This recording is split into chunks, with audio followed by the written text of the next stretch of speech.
ಧರ್ಮಾತ್ಮರೇ, ಭಗವಂತ ಈ ಬ್ರಹ್ಮಾಂಡವನ್ನು ಸೃಷ್ಟಿ ಮಾಡಿದ್ದಾನೆ. ಬ್ರಹ್ಮಾಂಡದಲ್ಲಿ ಏನೆಲ್ಲವೂ ಕೂಡ ಇದೆ. ಇದರಲ್ಲಿ ಅನರ್ಘ್ಯವಾದಂಥ ರತ್ನಗಳು 3.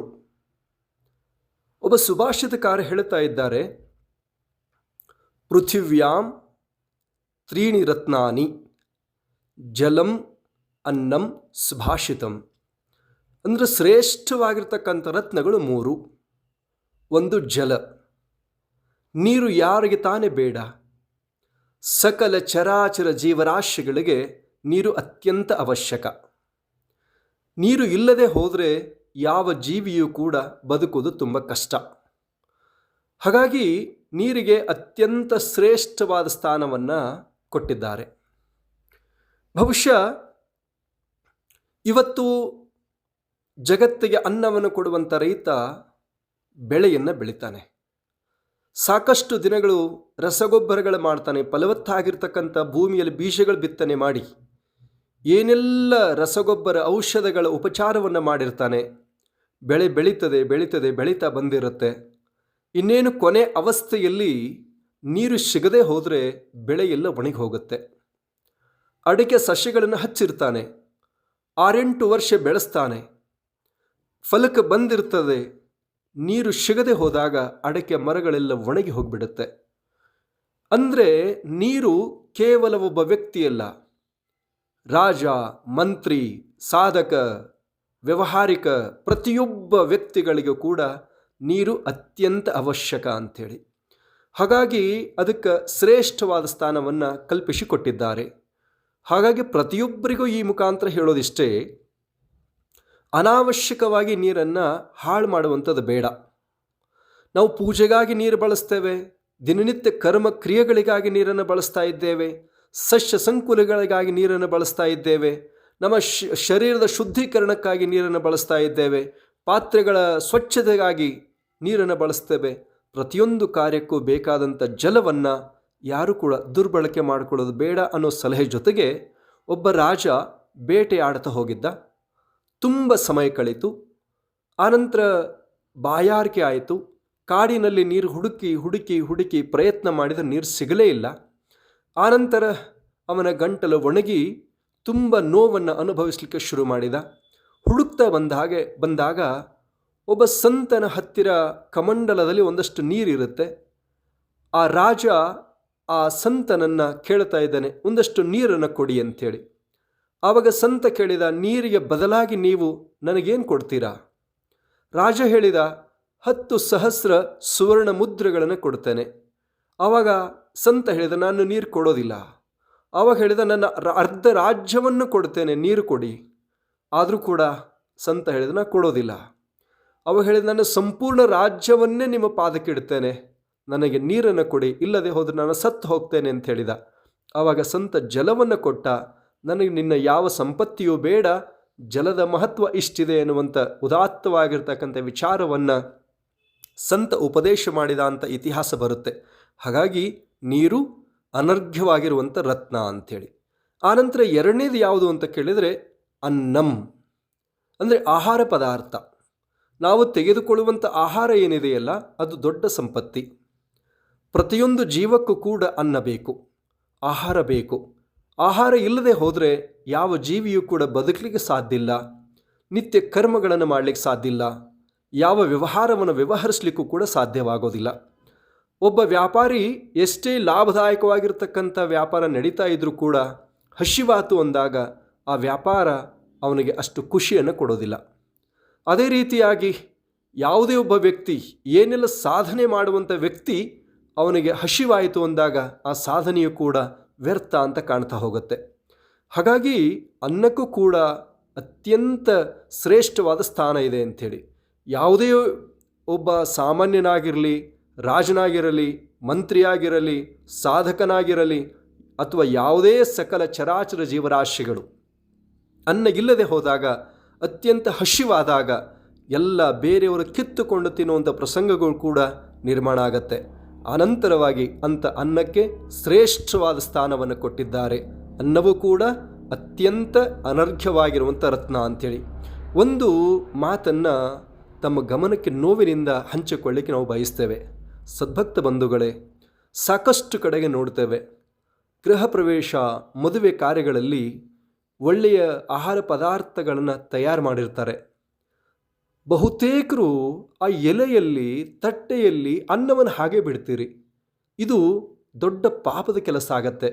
ಯಾರೋ ತಿನ್ನಬೇಕಾದ ಅನ್ನವನ್ನು, ಯಾರಿಗೋ ಸೇರಬೇಕಾದ ಪ್ರಸಾದವನ್ನು ನೀವು ಹಾಳು ಮಾಡ್ತೀರಿ. ಇದು ದೊಡ್ಡ ಪಾಪದ ಕೆಲಸ ಆಗತ್ತೆ. ಅದಕ್ಕೆ ಹೇಳ್ತಾರೆ, ಅನ್ನಮಯಮ್ಮೇ ಸೌಮ್ಯ ಮನಃ. ಅನ್ನ ನಮ್ಮ ಮನಸ್ಸು, ಜೈಸಾ ಅನ್ ವೈಸಾ ಮನ್. ಅನ್ನ ನಮ್ಮ ಮನಸ್ಸು, ನಮ್ಮ ಭಾವ, ನಮ್ಮ ಕ್ರಿಯೆ, ನಮ್ಮ ಶರೀರದ ಪ್ರತಿಯೊಂದು ಅಂಗಕ್ಕೆ ಶಕ್ತಿ ತುಂಬುವಂಥ ಒಂದು ಸಾಧನಾ ಮಾರ್ಗ ಅನ್ನ. ಅದಕ್ಕಾಗಿ ಅಂತಹ ಆಹಾರ ಪದಾರ್ಥವನ್ನು ಚೆಲ್ಲಬಾರ್ದು, ಹಾಳು ಮಾಡಬಾರ್ದು, ವ್ಯರ್ಥ ಮಾಡಬಾರ್ದು. ಅದು ಸದುಪಯೋಗ ಆಗಬೇಕು, ಸದ್ವಿನಿಯೋಗ ಆಗಬೇಕು. ಆ ರೀತಿ ಚಿಂತನೆ ಪ್ರತಿಯೊಬ್ಬರಲ್ಲೂ ಬರಬೇಕು. ನಾವು ತಟ್ಟೆಯಲ್ಲಿ ಏನಾದರೂ ಬಿಡದೆ ಹೋದರೆ ಯಾರಾದರೂ ಏನು ಅನ್ಕೋತಾರೆ ಅನ್ನೋ ಭಾವನೆ ನಿಮಗೆ ಬೇಡ. ದಯಮಾಡಿ ನೀವು ಎಷ್ಟು ಸಾಧ್ಯವಾಗುತ್ತೋ ಅನ್ನವನ್ನು ತಟ್ಟೆಯಲ್ಲಿ, ಎಲೆಯಲ್ಲಿ ಉಳಿಸದಂತೆ ಅದನ್ನು ಬಳಸುವಂಥ ಪ್ರಯತ್ನವನ್ನು ಮಾಡಬೇಕು ಅನ್ನೋ ಸಲಹೆಗಳನ್ನು ಕೊಡ್ತೇವೆ. ಅದಕ್ಕೆ ಹೇಳ್ತಾ ಇದ್ದಾರೆ ಏನಂದ್ರೆ, ಜಲಂ ಅನ್ನಂ, ಅನ್ನವು ಕೂಡ ಶ್ರೇಷ್ಠವಾದಂಥ ಸಾಧನ ಅನ್ನುವಂಥ ಮಾತನ್ನು ಬಹಳ ಸುಂದರವಾಗಿ ಹೇಳಿಕೊಂಡು ಬಂದಿದ್ದಾರೆ. ಆ ನಂತರ ಮೂರನೇದು ಯಾವುದು ರತ್ನ ಅಂತ ಕೇಳಿದರೆ ಸುಭಾಷಿತ. ಸುಭಾಷಿತ ಅನ್ನುವಂಥದ್ದು ಕೂಡ ಬಹಳ ಶ್ರೇಷ್ಠವಾದ ರತ್ನ ಅಂತ ಕರೆಕೊಂಡು ಬಂದಿದ್ದಾರೆ. ಒಬ್ಬ ಮನುಷ್ಯ ಹತಾಶನಾದಾಗ, ಜೀವನದಲ್ಲಿ ಸಮಸ್ಯೆಗಳು, ಕಷ್ಟಗಳು, ತಾಪತ್ರಯಗಳು ಬಂದಾಗ ಕೆಲವರು ಹತಾಶರಾಗ್ತಾರೆ, ಬದುಕು ಸಾಕು ಅಂತ ಅನ್ನಿಸ್ಕೊಳ್ಳುತ್ತೆ. ಕೆಲವರು ಆತ್ಮಹತ್ಯೆಗೆ ಪ್ರಯತ್ನ ಮಾಡ್ತಾರೆ. ಜೀವನದ ಎಲ್ಲ ಸನ್ನಿವೇಶಗಳನ್ನು ನೆನೆಸ್ಕೊಂಡು ಶಾಪ ಹಾಕಲಿಕ್ಕೆ ತಯಾರಾಗ್ತಾರೆ. ಜನ್ಮ ಕೊಟ್ಟಂಥ ತಾಯಿ ತಂದೆಯರನ್ನು ಬೈಕೋತಾರೆ. ಆನಂತರ ದೈವದ ಬಗ್ಗೆ ಆರೋಪ ಮಾಡ್ತಾರೆ. ಆನಂತರ ಅನೇಕ ಸಂಕಟಗಳನ್ನು ಅನುಭವಿಸ್ತಾರೆ.